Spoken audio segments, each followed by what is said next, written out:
You're the first person I've met that has gone from marketing into lactation. It's unusual. I just struggled so much as a new mom, and I was frustrated with the lack of really good care. And so that propelled me into doing this. Did you know you wanted to go into private practice? So I left my marriage and I said, do I go back to the corporate world? I was very unhappy. But whenever I initially decided to become a lactation consultant, I was like, you know what? I'll figure that out. I had people that literally told me lactation consultants in Kansas City can't be full-time in private practice. Just because it's not been done doesn't mean it can't be done. Who made these rules? I'm making new ones. If you had to choose between happiness or success, which would you choose? Happiness, 100%.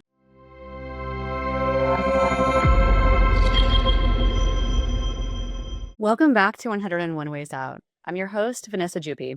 On this show, we explore the unconventional paths that people take to reclaim their lives. And today's guest has one of the most unique career pivots that I've ever encountered. Sarah Hartenberger was thriving in the world of corporate market research, analyzing human behavior for global giants like McDonald's, until the birth of her son changed everything. Struggling with breastfeeding and frustrated by the lack of care, Sarah did not just find a solution for herself, she built something for every other mom in the Kansas City area. I actually first crossed paths with Sarah through my work at Leva, which focuses on supporting new moms and dads during the pregnancy and postpartum period. And I was immediately struck by her tenacity and the scale of what she was building. And she has continued to impress me in the last 3 years that we've known each other. She didn't pivot all at once, and you can't in the career field that she was in. She actually spent 5 years methodically transitioning out of her 9 to 5 to become an IBCLC, or International Board Certified Lactation Consultant. Today, she's the founder of Nurture Lactation KC, leading a team of 7 consultants and advocating for lactation care as an essential human right. She is a powerhouse. In this episode, we talk about the naptime warrior years, the terrifying reality of sink or swim entrepreneurship following a divorce, and why she's currently taking on some of the biggest insurance companies in the country. If you've ever felt like your priorities shifted the moment that you had your child, or if you've ever wondered if it's too late to start over at 40, this episode is for you. Let's get into it. But stick around till the end because I want you to hear what Sarah's up to now and why she continues to inspire me as a true badass. I've always thought of myself as a bit of a badass and person that'll speak truth to power, but Sarah takes it to a whole new level. If you've ever wondered if it's too late to shift your priorities and go after what you want, I hope Sarah's interview will tell you that it's not. Whether you're 30, 40, 50, 60, or older, you can absolutely live the life that you want to be living and make a difference not only for yourself and your family, but for everybody else that comes into your orbit. Let's get into it. So welcome, everyone. I'm really excited today. I'm talking to Sarah Hartenberg, who is an amazing woman. She left her corporate career behind to follow her passion and start a lactation business, which has just been growing and doing super duper well. Mm-hmm. And as someone who has focused on helping new moms in my own private company, seeing what she's done and what she's built has been hugely inspirational to me. So it's truly an honor to be with you today, Sarah, and to be able to talk about what you're building, where you're going, and how you got there. So without further ado, can we just cover quickly kind of where you are on your life journey at this particular moment? Yeah. Okay. So thank you, first of all, so much for having me. I love talking about all things entrepreneurship, and I absolutely love talking about lactation. I mean, I could go on for days and days. At this point, I am 5 years into being a lactation consultant, almost 5 years into having a clinic space. It was a complete career change for me. I have degrees in communications and Spanish. I was in the marketing world and was doing market research directly before this. And so I completely shifted, and it took a little while to get the certification, but man, once I got it, I just went for it. Wow, that is so incredible. And really, what an amazing career pivot. You're the first person I've met that has gone from marketing into lactation, right? It's unusual. It is. And even whenever I was considering this, it really was born out of my own struggles as a new mom, breastfeeding my son. My now almost 10-year-old likes to say frequently, if it weren't for me, you wouldn't have your business, which isn't completely wrong.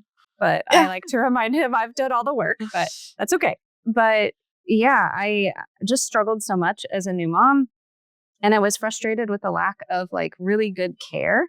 And so that propelled me into doing this. And I think the first thing I had to look at, I was like, okay, I'm not an RN. I don't want to become an RN. I think RNs are amazing. And I think that would be a great path, but I'm just not. I would not make it through clinicals. I would be fainting on the floor all the time. Yeah. And so I was like, I can't that's not what I want to do, but can I do this without becoming an RN? And I credit some other lactation consultants in the city that I learned from and got to know and realized, oh, you also don't have a healthcare background.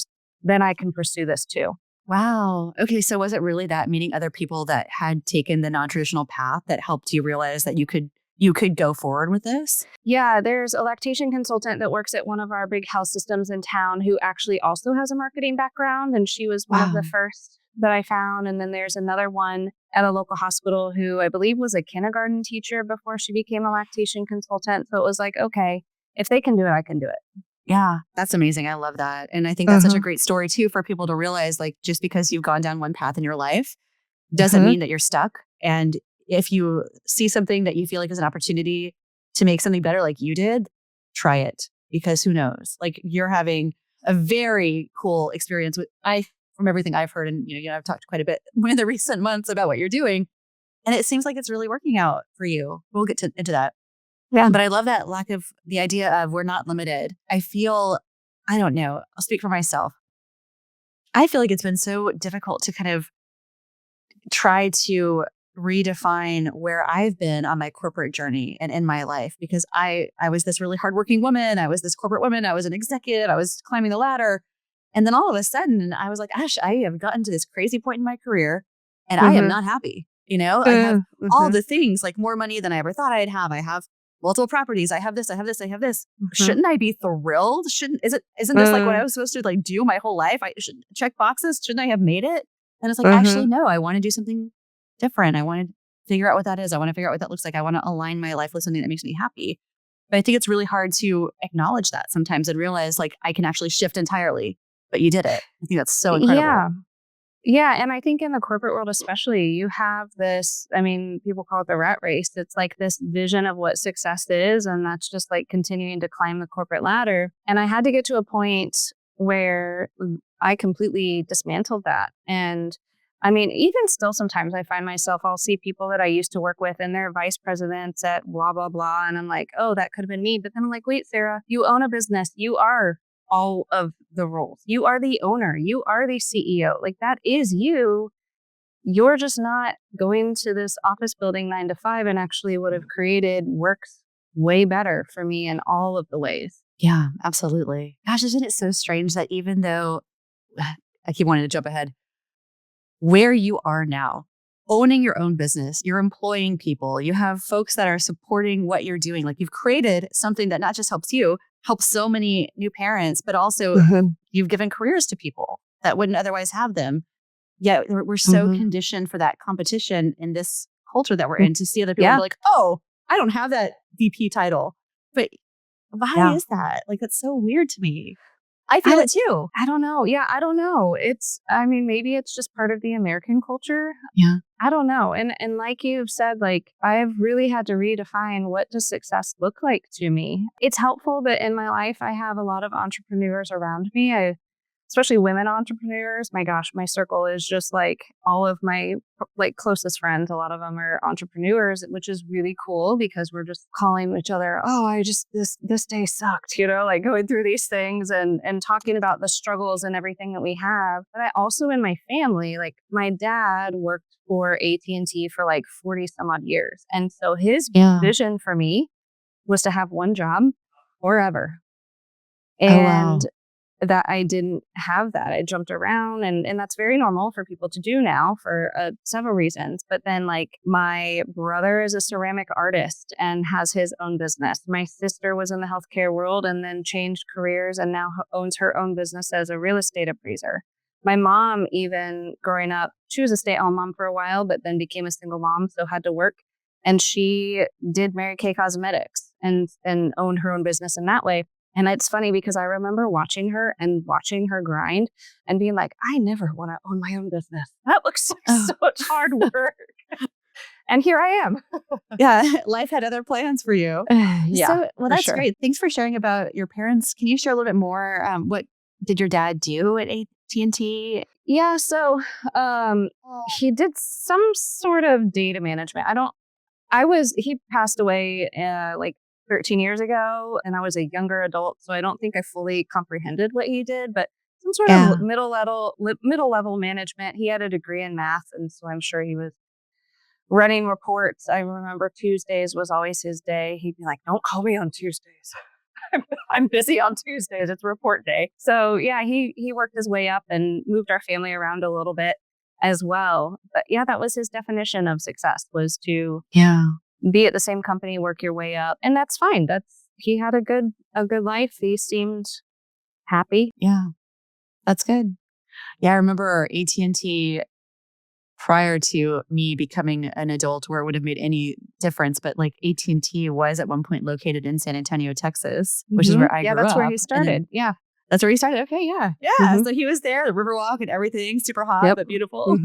Mm-hmm. Did he move to Dallas with them too or no? So, and actually, he may have been in Dallas first. Now that I think of it, my parents met in St. Louis. So he was actually in St. Louis, and this was back when it was Southwestern Bell. Oh my gosh. Yes. Yeah, like way long ago. He was in St. Louis, and then we moved to Houston when I was like 6, and so back in Texas, and that's where he ended up staying for the rest of his life and worked for them in Houston. Oh my gosh. Well, that makes sense. I didn't realize that they had an office there, but I guess that makes sense. Yeah. Houston. I spent like every summer of my childhood in Houston. It's so humid. It's so hot. It's so hot. My gosh, I just remember walking outside, and it's like you're in a sauna, and you're like, okay, well. Yeah, that's I know. Thank you. Like my husband, oh my gosh. So he loves saunas. And we just finished building one last summer in upstate New York. And we just got the electrical run for it. I'm like, okay, the dry heat I can deal with. But then as soon as he puts water on those rocks in there, I'm like, it's like Houston. I'm like, no, it wasn't pleasant when I was a kid. It's not pleasant now. Yeah, I know. It was a love-hate relationship with the summers in Houston. I liked going down, but I could be outside for about 30 minutes. And then I was like, I'm good. We're good. Yeah. It's like, can we go swimming? Can we be in the water or air conditioning? Yes. That's really the only way to survive. Exactly.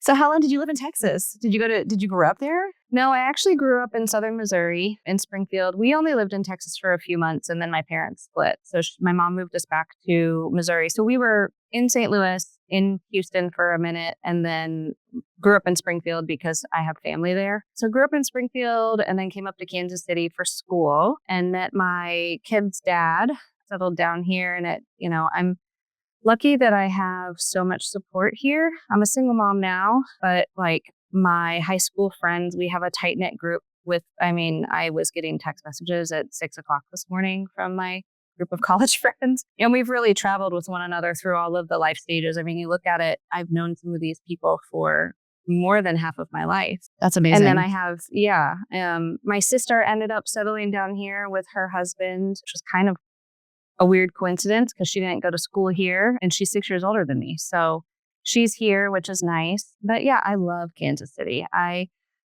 can't imagine going back to Springfield. This is my home. I've spent half my life here now, which is crazy. So yeah, it's got a lot going on and it continues to get better and better every year. I feel like there's so much, the government here and the community here is so focused on improving the city and continuing to advance it, which is so awesome to see. Yeah. So I feel like there's just like really good stuff that would make you want to stay.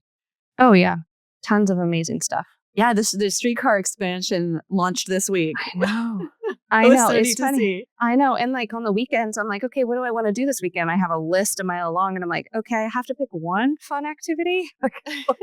You can't do them all. So you got to pick your poison. So the people that are listening to this that are like, Kansas City, really? Yes, Kansas City, really. It's a cool spot. Kansas City, really. Yeah, it's great. There's so much stuff for kids and adults alike. I mean, I swear new stuff is popping up all the time. There's a rooftop cinema that opened a couple months ago that I've been wanting to go to. Yeah, it's down in the Crossroads, I think.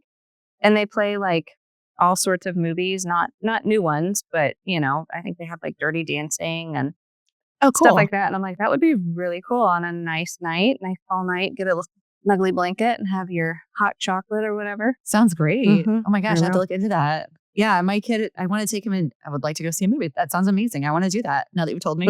Thank you for sharing that. No, you're welcome. So earlier you mentioned that your dad, because he had that 40-year-long career at AT&T, his expectations were that you would follow that path. Clearly you didn't. What other kinds of expectations did you feel that your parents had for you that kind of shaped you in some way? Wow, that's a good question. Sometimes I think there was that expectation that you would grow up, get married, and like have kids, maybe stay home. I don't know. My mom never pressured me to do that. I was fortunate to be able to stay home full time with my son for about a year. When he was small, when he was about a year and a half old, that's whenever I ended up quitting my corporate job the first time and kind of took that year to figure out what I wanted to do. And that's whenever the transition in my brain came about to pursue this. But yeah, I think that would probably be the other expectation. My dad was a little more old fashioned in that sense. He maybe would have seen me do that. It's hard to know exactly what he would have expected in that regard, just because he passed away before I had kids. And so I'm not really sure what his thought process would have been. But I do know he wasn't thrilled that I was changing jobs and kind of thought I would stay at one for a really long time. But I do think he'd be proud of where I am now if he could see me. Yeah, absolutely. No doubt. Yeah. Are there any experiences that you had when you were a kid that you feel like kind of shaped who you became? Honestly, growing up with a single mom, that shaped me. She was a single mom from the time I was 6 till I was 14 and got remarried. And it was me and my mom and my 2 siblings. And the amount of responsibility and self-starting that we just by life were required to do, I think set me ahead because, she only had so much bandwidth. And so I just remember like we had a toaster oven on the counter, and at a very young age, like I was probably in first or second grade. I was using that thing. I was making my own meals. Like she got frozen meals because she worked a lot of evenings doing Mary Kay, doing parties and stuff. And so my sister was our built-in babysitter a lot of times, and we'd have to kind of fend for ourselves. And so I think that shaped me in a big way. Yeah. Yeah, I think that's probably one of the biggest things that kind of in my brain changed who I was in a big way. Like also being like I said, more self-sufficient, more okay, like to go my own path. I think too, watching my mom go her own path kind of taught me that like it's going to be okay. Even just seeing her start over after she left my dad, because she was a stay-at-home mom. And she like had no income, and then she had to start over and reinvent herself. And actually she did that a couple times. After she did Mary Kay for about a decade, she became a realtor. And I remember watching her and seeing how good she was with people and understanding the mix between a sales role and a human being right there, and seeing how beautifully she did that.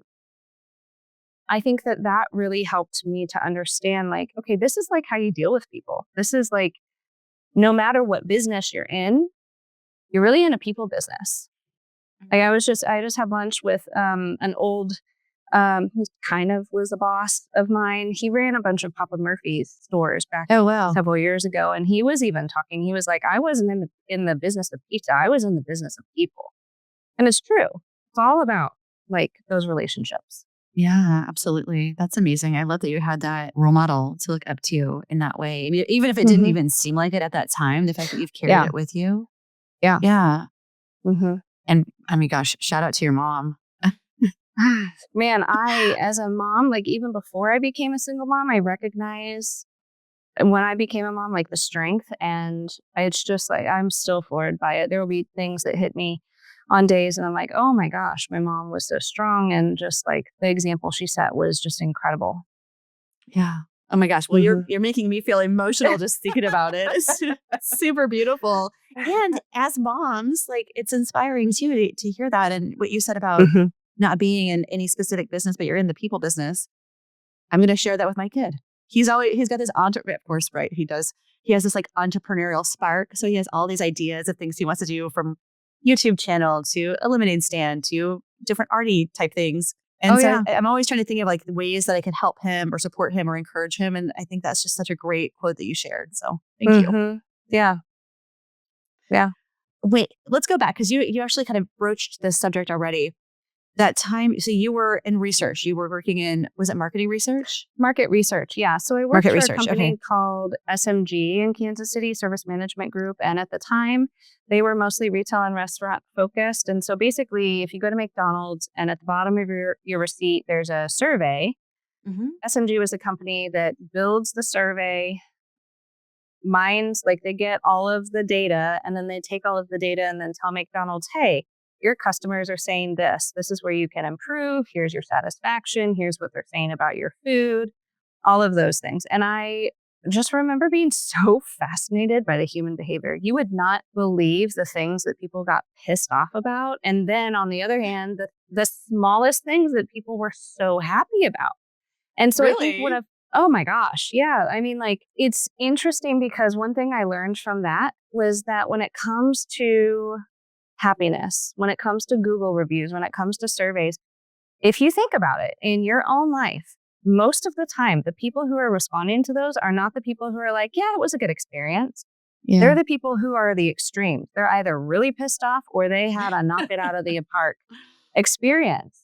And that taught me a lot. It taught me a lot about that human behavior. It taught me a lot about standards of service. And it also taught me a lot about when there's a problem, how you take accountability and how you change it. And also understand that, like, even if you make mistakes, because we all are going to, I mean, even if I get a bad review, which I have before, how to own that, how to correct it, how to grow from it, right? Yeah, absolutely. That's really cool. And my McDonald's thing that sticks with me is, and it's been used, I guess, in case studies and things like that. I'm going to get it wrong. Please don't judge me. But is it like the Frosty, or what do they have? What is their like breakfast, or not breakfast thing, but like it's a shake? The McFlurry. The McFlurry. Yeah. Yeah. And how people would stop by on their way to work and get a McFlurry because they wanted something that didn't get drank that fast. They wanted something that would like last on their way to work. Yeah. Mm-hmm. So that became this huge research project around, why are people ordering these? Like, it was so baffling.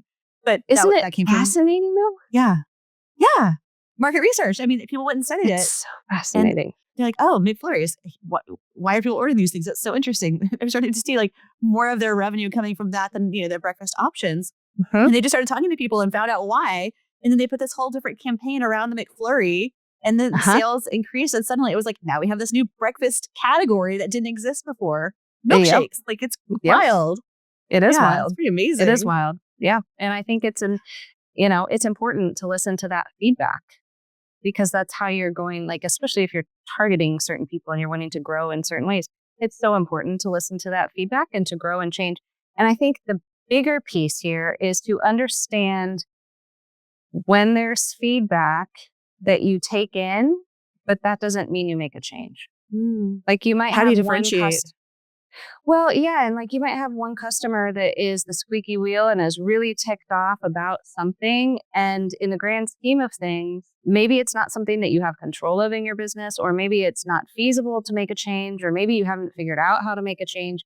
And so understanding it, like you said, when to differentiate, when to make the changes versus take the accountability. You're always going to take the accountability, but versus just take it in, let it be what it is. And how to understand where people are coming from. I think that's another hard thing in the lactation world, is we're dealing with a population and serving a population that is running on low sleep, has hormonal imbalances, maybe had traumatic births.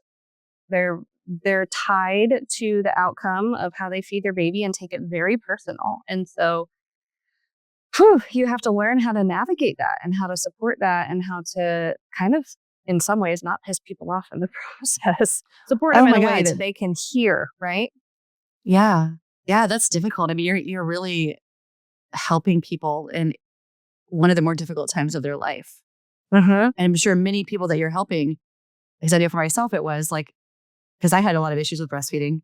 I thought I had done hard things until I was trying to nurse my baby. And I was like, oh shit. Yeah. I'm not being a woman executive. Oh, it's so hard. Running half marathons, it's so hard. I'm like, nope. Keeping this little baby alive and wanting them to takes the cake. The bar has been raised. So yeah, what you do is so important. Absolutely. Let's talk about it. Let's talk about how you knew. How did you know it was time to leave corporate?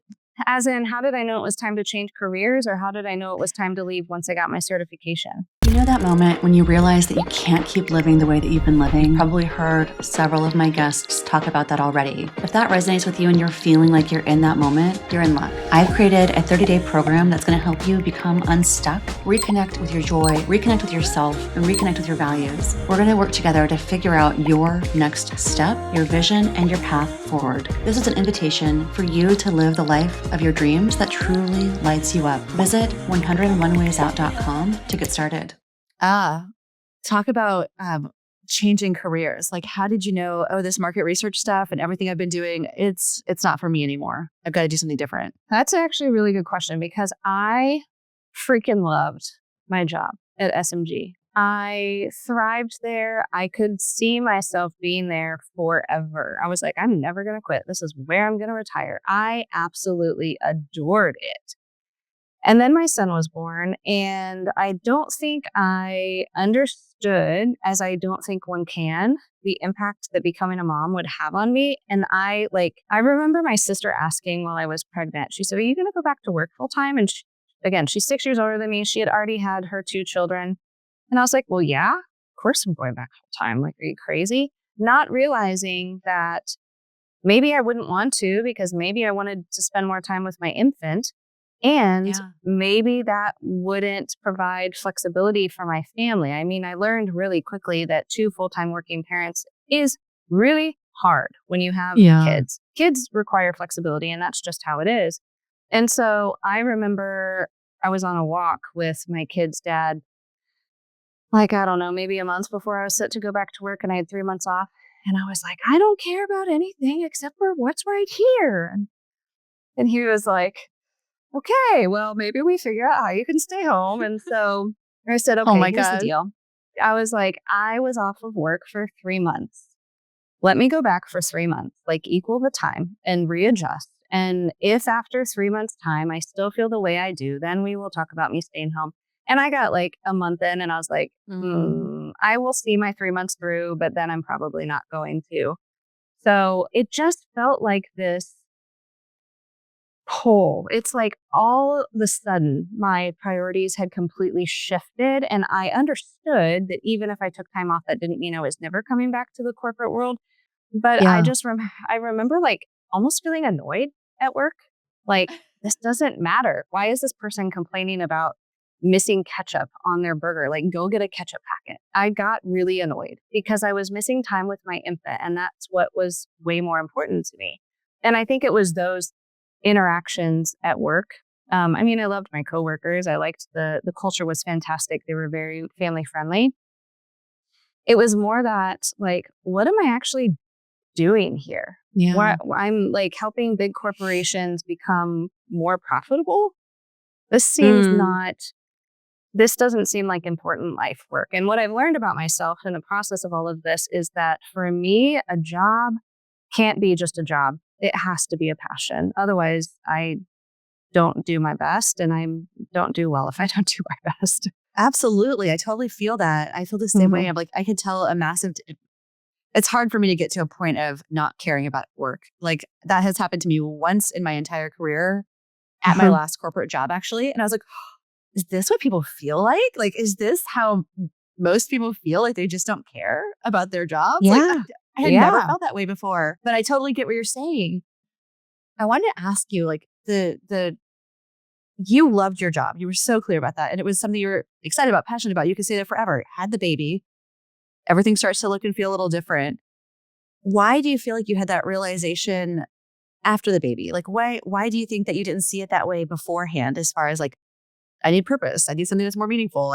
I'm just helping corporations make more money. Like, why did that realization hit you at that moment, do you think?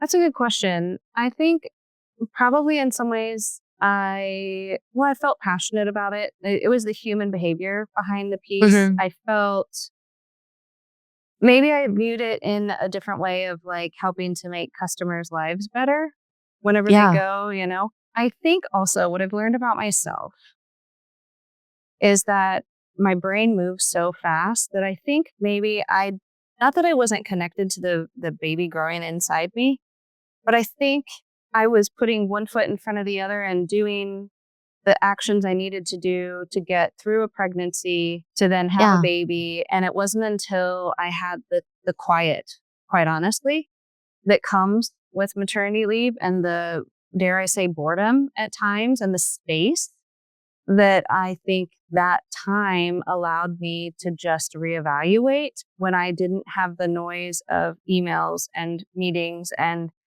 deadlines, and I could just be. And it's kind of something that I've honed in my life now, like I've gotten into yoga and just sitting, like even when I don't have time to go to a yoga class, like this morning I set my timer for 10 minutes and I did yoga in my living room, and the change that it makes in my day and the calm it brings to my brain and the clarity is astronomical to me. And so I've learned that, like, okay, you need to reconnect with yourself here and actually figure out what's going on. But I think it was just not being able to stop. It was like all of a sudden everything stopped in a lot of ways. That's So amazing. plus it was January and I couldn't go outside. I mean, Yeah. we brought him home on one of the coldest days of the year. And so it was me and my infant, and my mom was there for a couple weeks, but it was me and my infant for a lot of it. That's so interesting. Okay, so one quick story, but slightly different from yours. But as a new mom, I think we all get those questions. Are you going back to work? And I'm like, yes, of course I'm going back to work. I'm a career motivated person, which was true, right? Like, I relate to what you were saying as far as the pregnancy, because I know the month before my baby was born, like in June, I completed this certificate from Cornell University and for women in leadership. I'm like, I am all about this. And then my baby came. I was like, I don't know. As I look back at that time,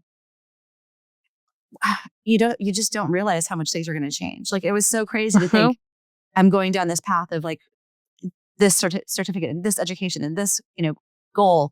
And then all of a sudden everything gets upended when that baby gets there. For me, I felt like I definitely wanted to go back because I knew I wasn't cut out for being a stay-at-home mom. Like, I just wasn't.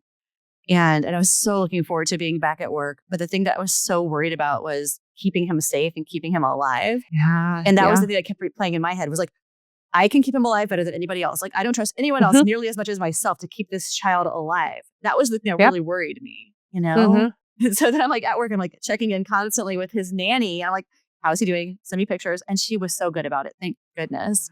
And I'm like, okay, good. He just had his bottle. Oh, he just had a diaper. I mean, right. He's alive. He's thriving. It's good. But gosh, it's such a wacky time that you just don't have any way of preparing for until you're in it. So, please. No, go ahead. No, please go ahead. I want to hear what you're going to say. Well, you said something about like you knew you weren't going to be cut out for a stay-at-home mom. And it's funny because like that year that I stayed home with him, I would not have changed for anything. But there did come a time when I was like, okay, it's time. I need some, some career. But I think it did take me finding something I was super passionate about. And it turned into me, once I did go back to work, I went back to work at SMG part-time. And I straight up told them, I said, listen, I want to be here, but this is not my end goal. Here's my plan. Yeah. And it took me about 5 years from the time I started all of the credentialing, like all the stuff I had to do to become a lactation consultant, until I actually got my certification. And so there was a lot of time that I was working part-time. And on the days that I was off with my kids, man, they go down for a nap, and was a nap time warrior. I was doing my homework. I was taking my online test. I was doing all the things I needed to do to get to becoming a lactation consultant as fast as possible and start this new career as fast as possible. So it was like that weird balance between like, okay, mom brain off, time to work, That's amazing. Do you feel, okay, well, let me ask you this random question first, because I'm really curious. I only have one child, and I know how my brain was affected after that one child. Like, I just couldn't think clearly for a while, and my hormones probably squeak probably. But you've had 2 children? Okay. Yep. Was it the same with both? Did you have that experience? Like, that I wanted to stay home? Well, just like how you were able to kind of compartmentalize and focus. Like, did you bounce back like that with both of them from a mental standpoint? Not with Amelia. She's my second. I, looking back, had pretty bad postpartum anxiety and depression. She was a really, really hard baby. She didn't have a hard birth, I would say, but like they suctioned her the second she came out because They thought that she had inhaled meconium, and she was very colicky. She had feeding issues that looked way different than my son. I didn't have pain. I didn't have cracked and bleeding nipples. So I thought everything was fine. But looking back and understanding what I know now about lactation, she was really struggling to eat. And her nervous system was like way up here and she couldn't calm down. That child cried unless she was sleeping, eating, or being held. She was not, my son, like everyone told me, oh, he's so easy. And I'm like, cool. Like I had nothing to compare it to. And now I was like, oh God, yeah. So for the first 4 months of her life, like I joke that I didn't like her till she was 4 months old, but that's not a joke. I really didn't. She was so hard. And now looking back, I'm like, oh, that's because you were depressed and had anxiety. Like you needed help. So no, I didn't bounce back the way that I did with my son. And I actually, before I even had her, because of my work, I was part-time. I didn't have benefits. And I was like, I'm going to take 4 months off instead of 3, because I knew once you really get past that 3-month hump, then you have a little bit more time and you feel even more normal. But yeah, I didn't bounce back quite the same. But I do think that having a goal and having the plan of where I was going probably helped. Yeah, absolutely. That makes so much sense. What was it like when you were deciding that you wanted to become a lactation consultant and leave your traditional kind of corporate career behind? It was probably around the 6th month, about when my son was 6 months old, maybe closer to 8 or 9 months. That's whenever I'd done enough research to figure out that it was what I wanted to pursue, because I went back to work. Let's see, he was born in January. I went back to work January, February, March, in April. And then I was off for 11 months with him. So through the following March. So yeah, I probably decided like right before Christmas that year that he was born, that that's what I wanted to do. And I started pursuing it, because by the time I went back, that's when I told them, hey, this isn't my end goal. And the funny thing was too, they did not do part-time. I was an account manager. This was not something they'd done. I convinced them to let me come back and basically be a floating account manager, part-time, no benefits, and just like float around and help. And magically, somehow they agreed to it. And it lasted for like 5 years. That's amazing. I don't even think that would occur to me. I first of all, would never even have the idea to ask for that. And then I don't think even if I did, would I have the courage? I don't know. I feel really good about like negotiating for a new job, like salary and benefits, but like to go to a company that I work for and be like, hey, this is what I want to do. Can you guys make it happen? Like, how did you come up with that? You know, and I will say that one thing my mom said to us growing up that has stuck with me is the worst they can say is no. Yeah. And she is right. And I still use that to this day when I'm taking big leaps. The worst they can say is no. If you don't ask, you're not going to know. And so I knew where I wanted to go. I knew what I needed to be able to get there. I knew I needed income while I was pursuing this new path. And so one way or another, I was going to figure out how to find income. And so I figured, I guess, you know, I've been there for several years. I have a good reputation. They like me. They don't have to train me. Why not? Yeah. I'll try it. At first, they said no. I tried to do it whenever I initially came back. At first, they said no. And so I went back full time. And then I quit and was off for a year. And then when I broached it again a year later, they were way more open to it. Ah, nice. That idea of priming. You kind of set the stage for it. And then time goes by and they realize, actually, we need her here. That would be helpful. I love it. Yep. So you going in and decided to become a lactation consultant, you knew it was a long journey. And it's a 5-year journey to get to the certification that you needed. That wasn't intimidating for you? Yes. And so it depends on what your background is. There's different pathways you can take. So like if I were a labor and delivery nurse, it would take me less time because I had to take like anatomy and physiology and biology and nutrition, all the things, because my degrees in communications and Spanish. I didn't have any of those. And then I had to take all of the lactation courses. And then I had to get, at the time, the pathway I took was 1,000 hours of clinic work. And then maybe part of the way through, after I'd started gathering some hours, the governing body for the IBCLC credential changed the way that hours were calculated. And it would have set me back like 7 years. like something crazy. And I Wow. remember like kind of having a breakdown about it. And so I decided to find a different way. And I found a mentorship instead because there's a mentorship pathway. So I found maybe the only mentorship opportunity that existed in the city at the time and applied for it and got it and got my mentorship done in 8 or 9 months and was able to collect those. I needed 500 hours with a mentorship, was able to collect those. And that was the final piece of the puzzle before I could then apply and then sit for the exam.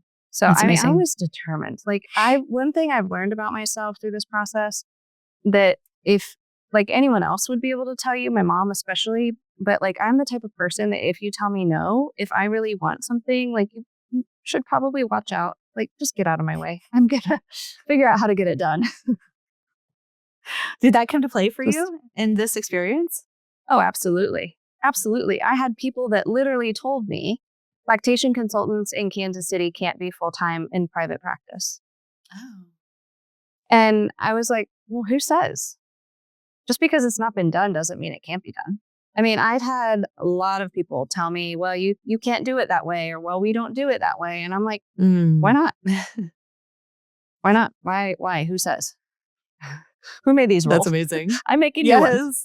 Yes.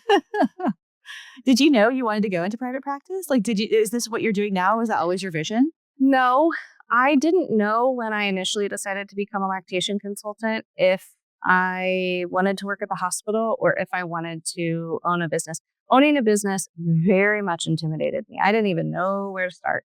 It intimidated me a lot.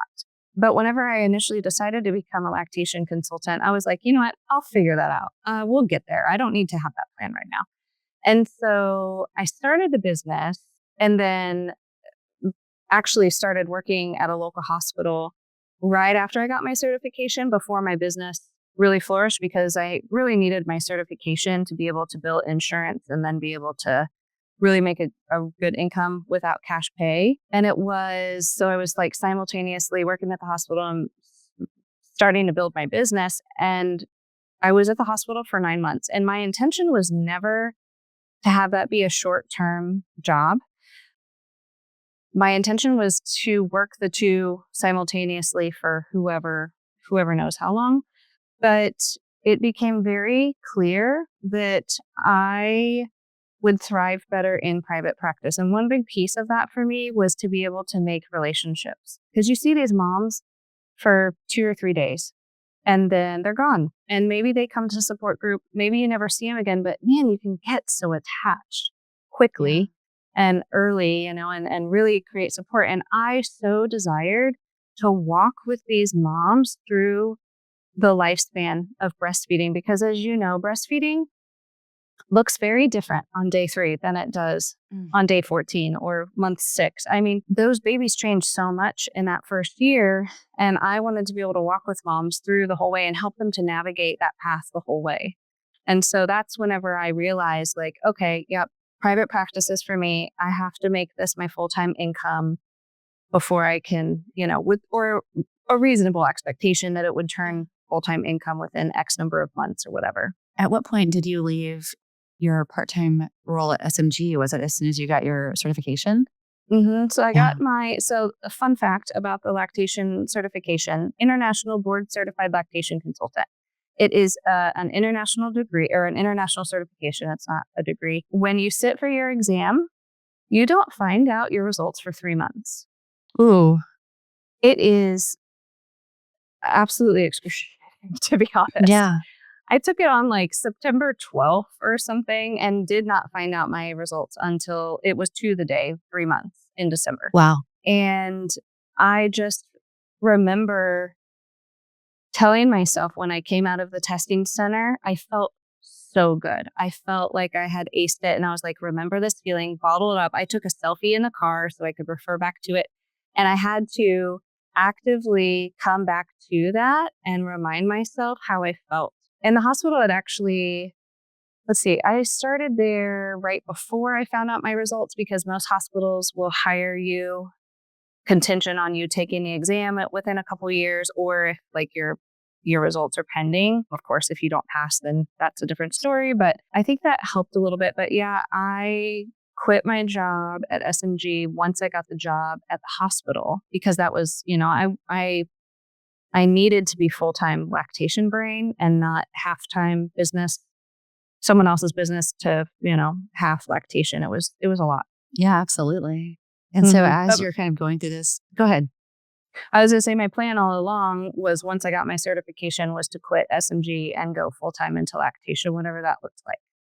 Yeah, that's great. I love how you're so methodical too. It sounds like you're like, okay, I'm going to figure this out. Here's this first step. I don't have to know it all, but I'm going to start to figure out as I go. And it's very diligent, right? You're not getting frustrated and giving up. You're just very diligent about figuring out your path. It's very inspiring. That's a practice. That is very much a practice skill. It's interesting. When did, like, your whole life, or as you became an adult? I think as I became an adult, because I've also learned more about how my brain works. Definitely have undiagnosed ADHD. And so I've had to learn how to optimize my brain, how to optimize my productivity, and also how to understand when I need a break. Yeah. That can be hard. That's hard for me personally. Is like, I think for everyone. Right? Oh my gosh. Let me ask you the fear question. Was there a point along this path when you left corporate the first time, or going and leaving to become a lactation consultant the first time, was it ever a point at which you were scared along this process, or not so much? Yes. So I knew I needed the income. Yeah. The fear actually came in when I decided to leave my marriage, because I didn't quite have a full-time income at that point. I had only had about a year, I think. Is that right? About a year of income. And it was pretty much a part-time income. So I went based on 1 year's part-time income.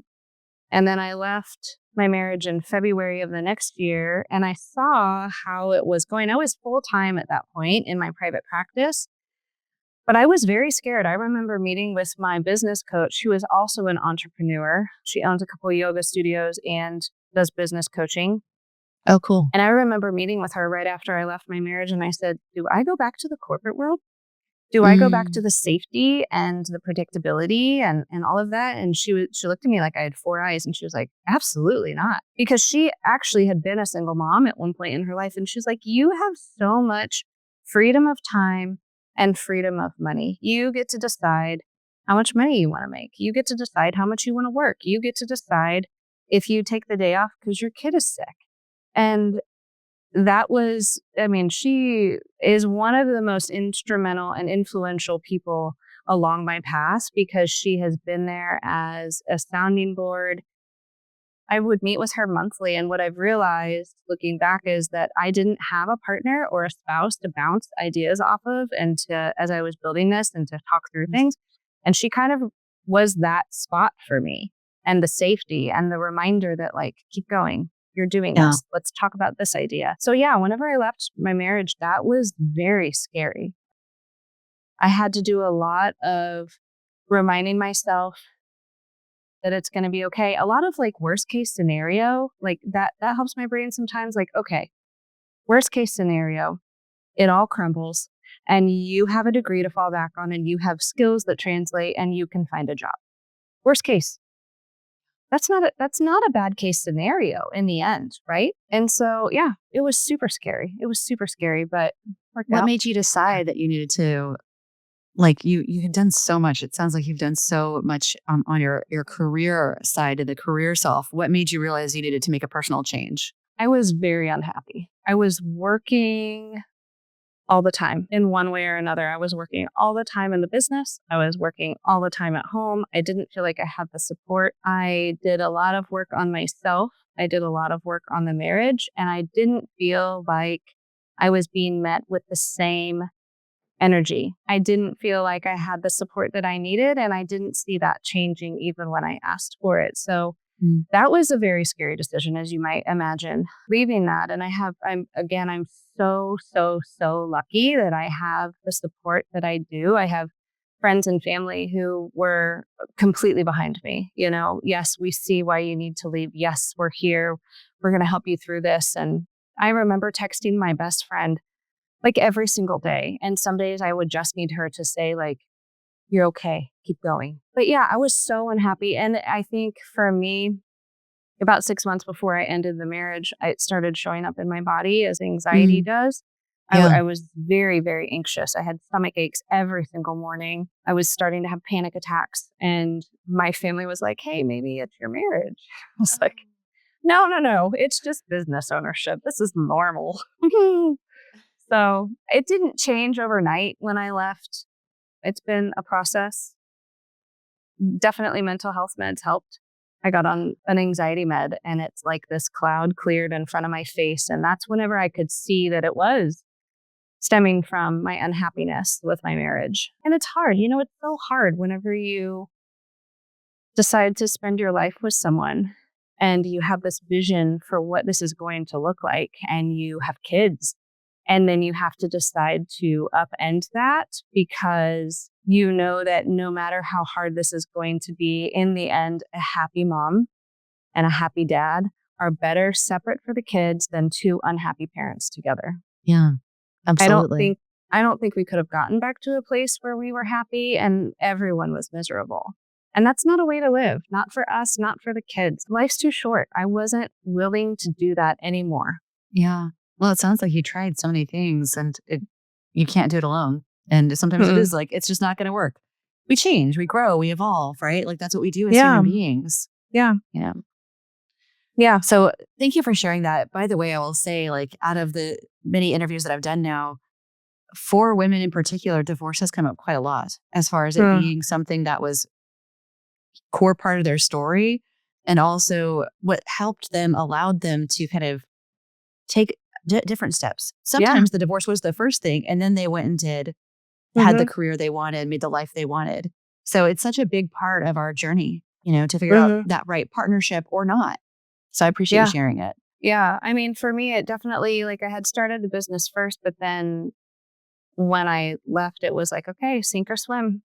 And that's a motivating factor, right? It's like, I have more motivation to make this work because I feel like this is my life's work and I don't want to give it up. And and it's funny because, like, divorce is never something that I would have chosen for myself or my family, but it has been one of the biggest growing factors in my life. Like, gosh, you talk to my therapist or even my best friend, and they will say I am a completely different person now than I was 4 years ago when I left, like a completely different person. And so it's cool to see. It's like, okay, well, I wouldn't have chosen that, but that's what apparently needed to happen in order for me to, like, transform into the next version of me. Yeah.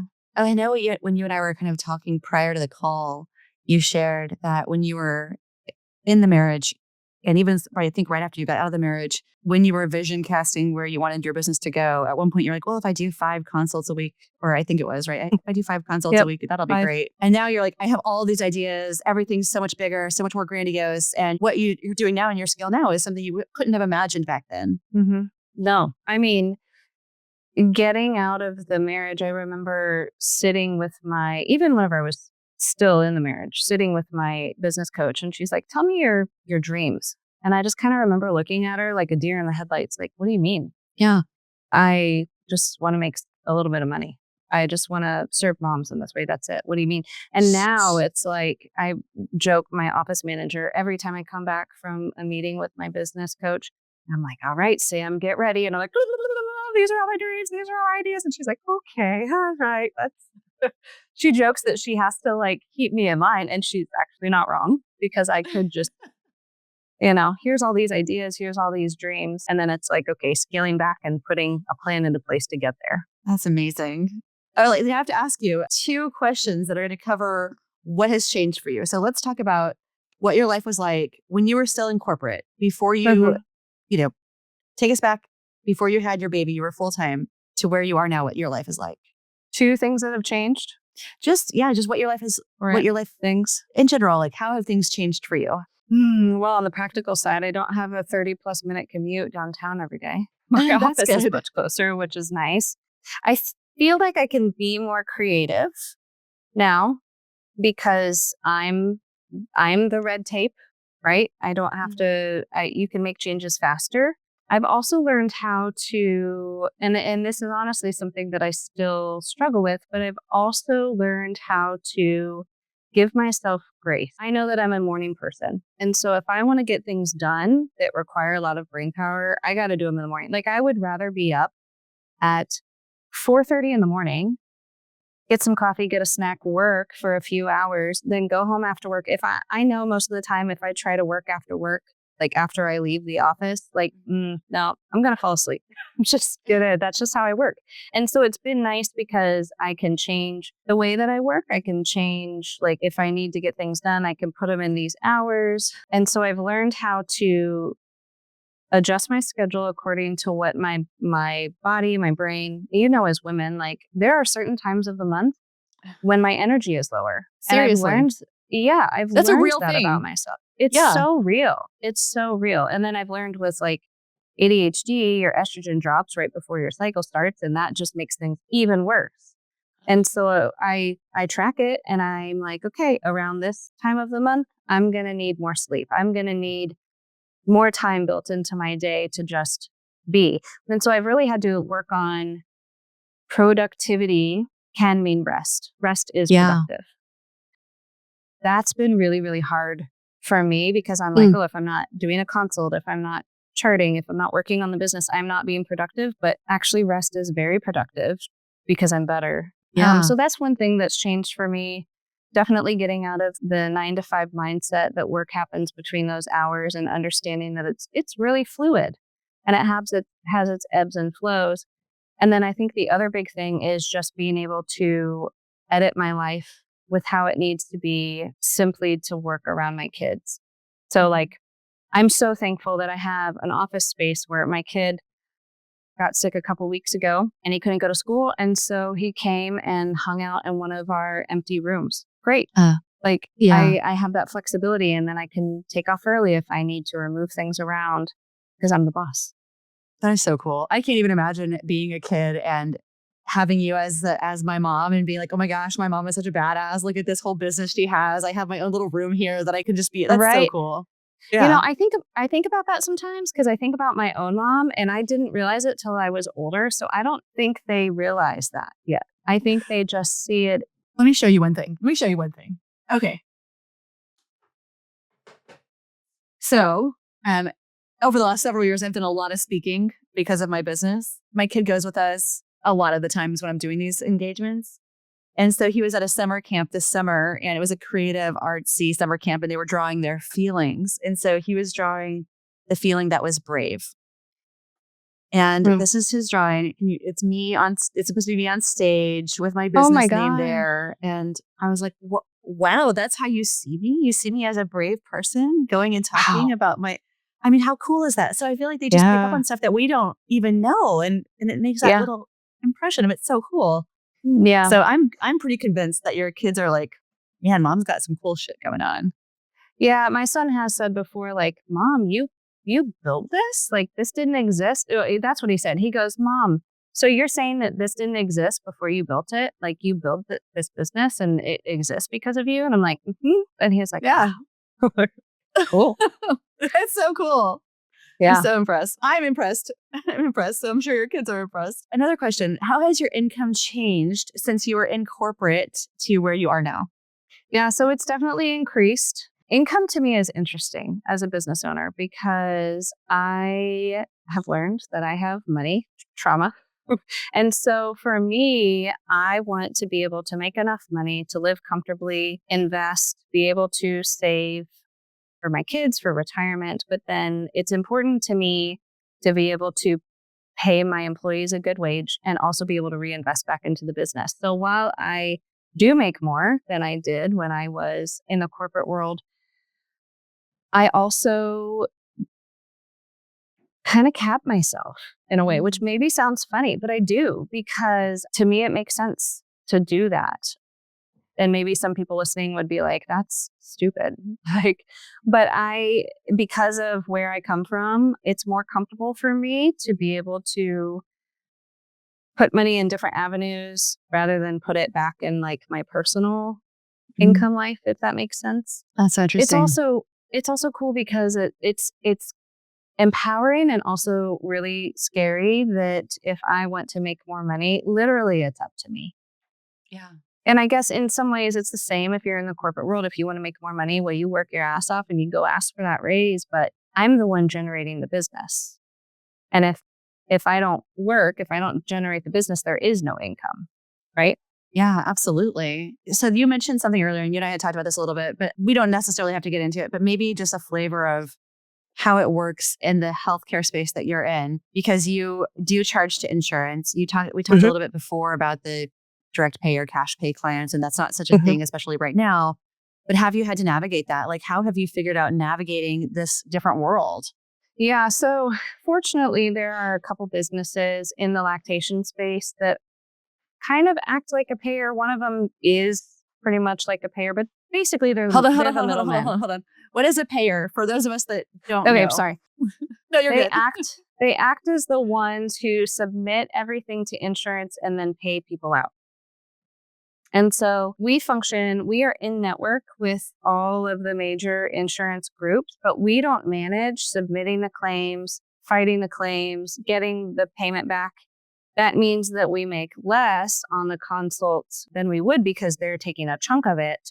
But right now that's what works for us. And that, it's a way to get up and running and to get things moving without having to invest a lot of time or take extra money to be able to get credentialed on your own. And so it's been interesting. I think we changed the group that we work with for insurance earlier in the year. And since we've changed, I've had to learn a lot more about insurance, how it works, why some plans cover, what we need to do to get some plans to cover, what codes they might cover versus what they might not. And it's really lit a fire under me to be like, what do you mean you're not covering lactation? What do you mean this isn't medically necessary? This child is losing weight. This mom can't feed her baby. How is that not medically necessary? That makes no sense. So yeah, I've had to definitely navigate that and have started to and have some plans to help like really change that, because breastfeeding, it's healthcare. It's absolutely healthcare. And we know that whenever a baby is breastfed, health outcomes way later on in life are way better. So actually, when insurance pays for lactation care early on, we're actually saving money down the way because the studies show that people are healthier when they are breastfed. And so it just doesn't make sense. It's like, I don't know, maybe it's too long term for them to see that and they want what's here and now and they just don't want to pay. I mean, insurance is a whole beast in and of itself. But yeah, I've had to navigate that a little bit. Yeah, it's really cool to see as your business is growing and changing and evolving, you're figuring out different ways of kind of flowing with it, but then also tackling bigger problems and not being put off by them, I figure if I don't do it, who else is going to? Yeah. Which is both a strength and a weakness. I can see that. Get out of my way. I'll do it myself. Like, not always the best mindset, but but when you're in business for yourself, it's okay, right? Yes. Yeah. A little bit better. Yeah. That's so cool. And so one last question, just kind of on the income and business growth front. 5 years you've been doing this, you mentioned, and you're not the only lactation consultant at your practice anymore, are you? You have like Correct. other disciplines, right? As well. I have only lactation consultants right now. And so it's me plus 7 other lactation consultants. And then I have an office manager. That's so wild. It is wild because I never intended for it to be anyone but me, because that's what most lactation consultants in private practice do. Having a group is a little less common, though they are popping up a little bit more here and there. But it is way less common for lactation consultants to go into like have a group. And part of it is because in the lactation world, what you find is a lot of lactation consultants don't do it for a full-time business. They maybe kind of treat it more like a hobby that makes them pretty good money. They might also work part-time at the hospital, or they work part-time here, or they're just work part-time in a practice and that's what they want to do. And that's what they like to do. You also have a lot of lactation consultants who come from a healthcare background. And I think it's hard. Like people talk all the time, like I came to private practice to be a lactation consultant, not to be a business owner, Mhm. right? And so I Yeah. think there's a lot of lactation consultants that struggle with that because if you want to grow, if you want to sustain, you do have to do the business side to a certain extent, you know?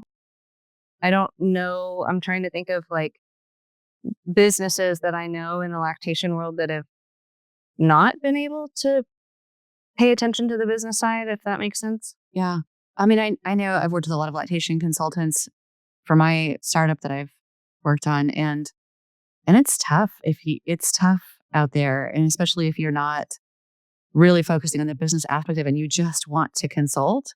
It's hard. You're kind of constantly bouncing around between hospital or digital provider, telehealth, from what I've seen. Yeah. And even to get set up, I mean, you have to have liability insurance. You have to set up an Mhm. LLC. You have to pay taxes. Like there's just all of these things. You have to have a charting system, all of these Yeah. things that at the end of the day, you're like, is my time and the money I have to put into it upfront worth what I'm getting? And Yeah. if it is, great. But that's also one thing that I love about our group practice is that I can provide a space for my lactation consultants to just come and be lactation consultants. Yeah. And they don't have to do the business stuff. I handle all of that. My very first employee, Morgan,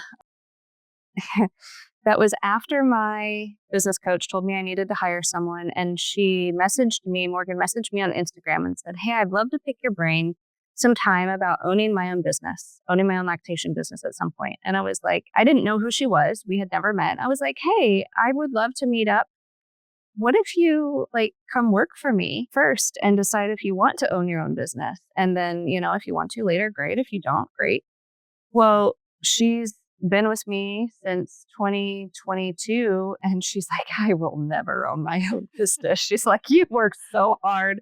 I just love coming to work and not having to do anything else. And it just speaks to it. Like, lactation consultants tend to be we're in a helping profession. We love what we do. We have so much to give. And a lot of lactation consultants want to do private practice work, but then they get into the business aspect of it and they're like, Yeah. this is hard. It's a whole different thing. I think it's Mhm. fantastic. What you've built is amazing. Where do you want to take it from here? And do you have an ultimate vision for what you want your life in general to look like? Oh, that's a good question. I have lots of ideas for what I want the practice to look like.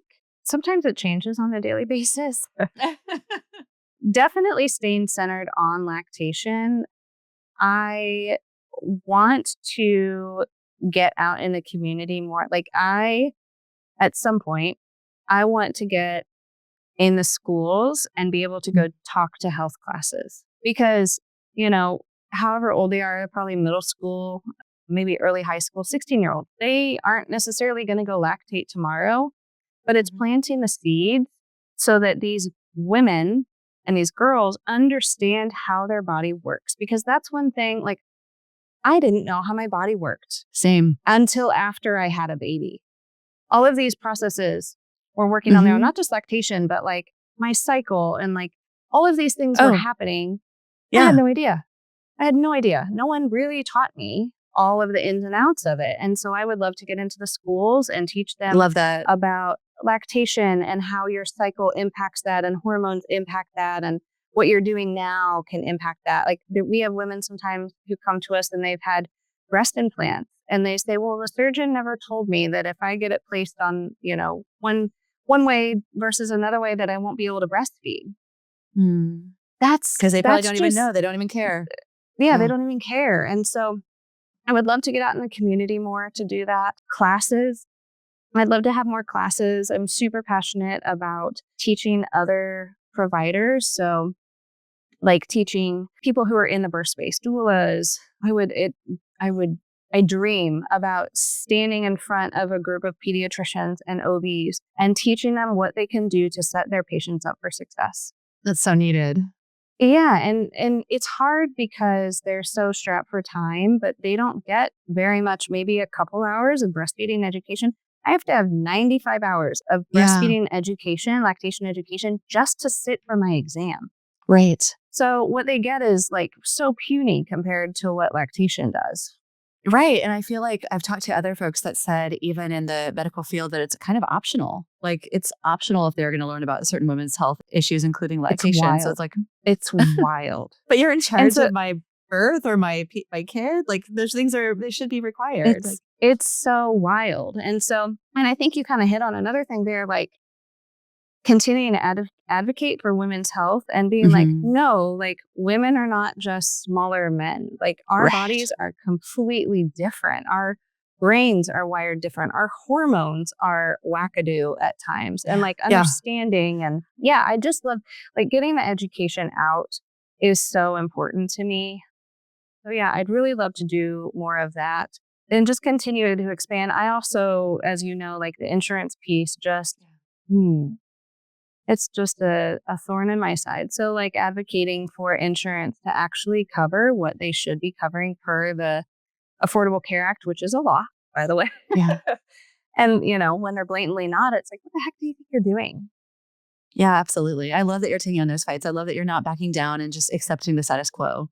I mean, if we could just have more people doing that and rallying people together, I think we'll actually see some changes. So it's fantastic. Well, and that's funny because that's the fact that I don't back down and I don't accept the status quo is something that I've always done, but I didn't fully realize that until I became a business owner. That's interesting. Which is crazy because I was in my 30s. It's like I've lived all this time. And I'm like, oh, I like to go against the grain, it turns out. Okay. Well, Cool. I think that's what also makes life interesting is that not only do we continue to grow and learn and change, but we're also discovering things about ourselves that we can appreciate and allow us to live a more authentic life. And It's true. like, that's great. That's a great quality that you have. And it's great that you've discovered that, Uh-huh. And sometimes it depends on who you ask. Like sometimes if you ask my boyfriend, he'd be like, "Gosh, would you stop being so stubborn?" Sorry, the answer is no. No, like we're going to figure out a way to do this. Sorry. Yeah. All right. If you had to choose between happiness or success, which would you choose? And has your answer changed at all over time? Happiness, 100%. It's cool. 100%. And it probably has changed over time. I mean, I think that having kids was as you know, it's one of the biggest life-changing things that can happen to you. And success had a different vision in my brain before kids versus after, kind of like what we talked about before with climbing the corporate ladder. And so, yes, happiness 100 million times over. I want to be like delusionally happy. Just in all aspects of my life. Like, and that's one thing too, like I practice gratitude because I know anybody who has anxiety can tell you that like anxiety can really take over. And I recently read something that said that anxiety and gratitude can't live in your brain at the same time. And so practicing gratitude, writing gratitude down, even if it like, there are some days I write it down and I'm like, I'm thankful for coffee.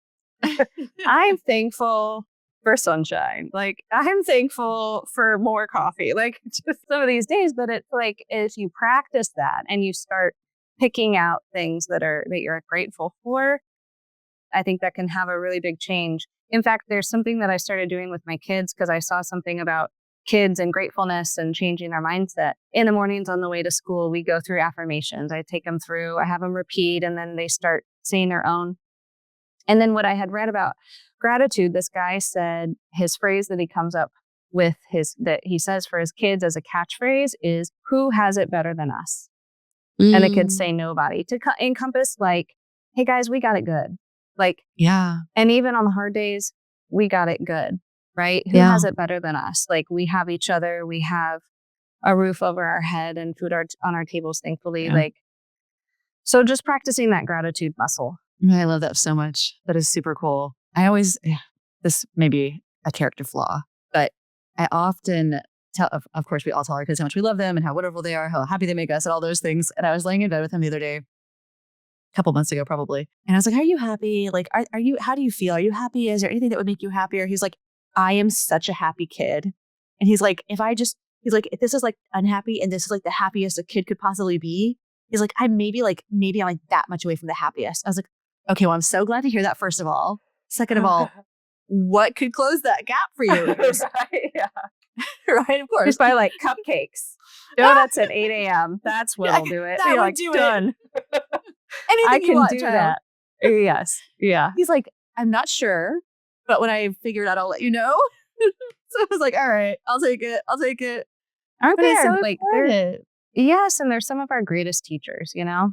Yes. Yes. Oh my gosh. Yes. The number of, it just reflects back to you all the things that you should be enjoying in the moment. Or like, I notice I rush him, right? There are moments where I'm like, yeah, We you all have do. to finish this class because we have to go. And this is, Yep. right? And I'm like, I understand that you have no sense of time. There's nowhere that you feel you need to be. And you just want this moment that you're in to last and be fun. Like, that is so cool. I know. And it's, yeah.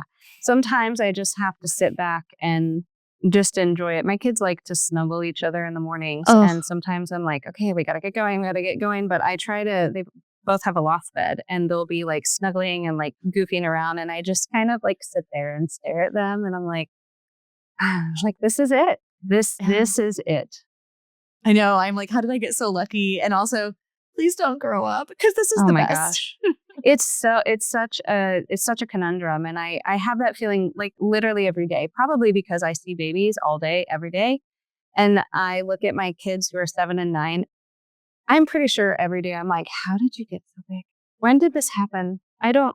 And my daughter, especially, she's in second grade and all of a sudden she's like growing up and like making her own breakfast and Wow. doesn't require as many reminders. And I'm like, oh my gosh, like wow. It's just so cool to see them turn into these little people. And also, where is the time going? It's the biggest cliche and we all say it, but it's so true. Yeah.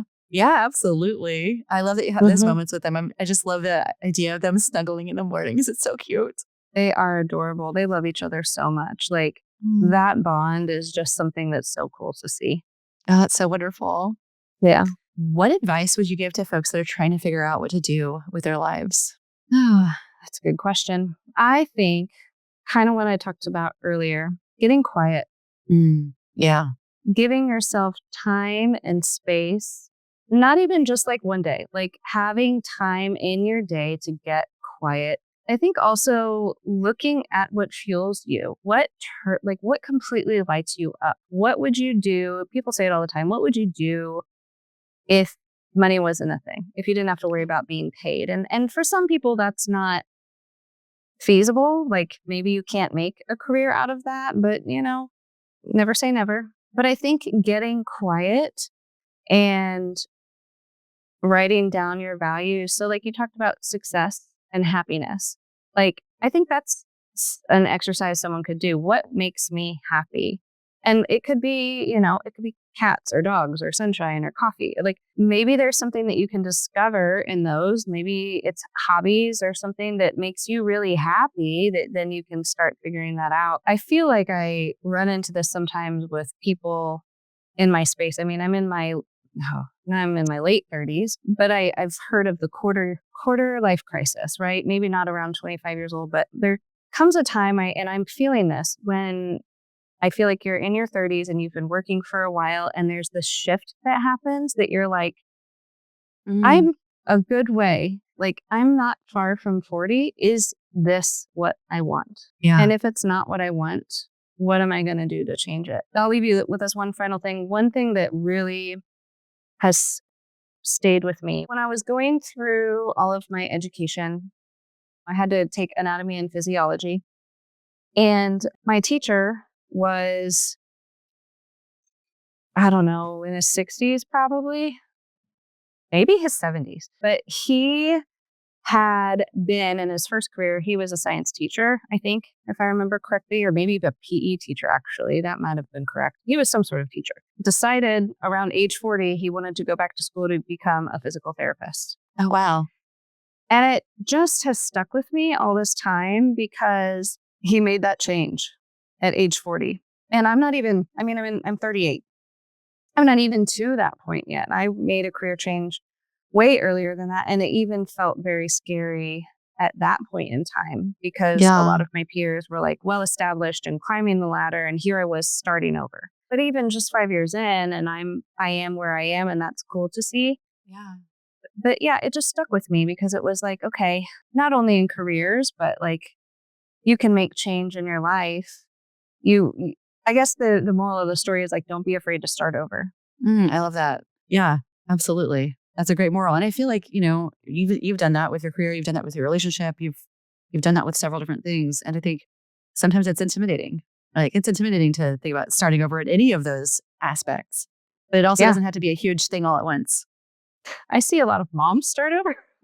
The number of moms who have like older kids, I would say like 5 years or older, and then they are coming and they have a newborn, and I'm like, well, you're practically starting over. Yeah. Yeah. It's scary, but it's also so inspiring because it's like you're willing to take this on. That's incredible. Yeah, absolutely. That's cool. That's an Mhm. interesting perspective. But yes, that makes sense. I Mhm. never thought about that. Yeah. All right. Last question for you. You mentioned defining what lights you up. So what lights you up? What lights me up is seeing moms recognize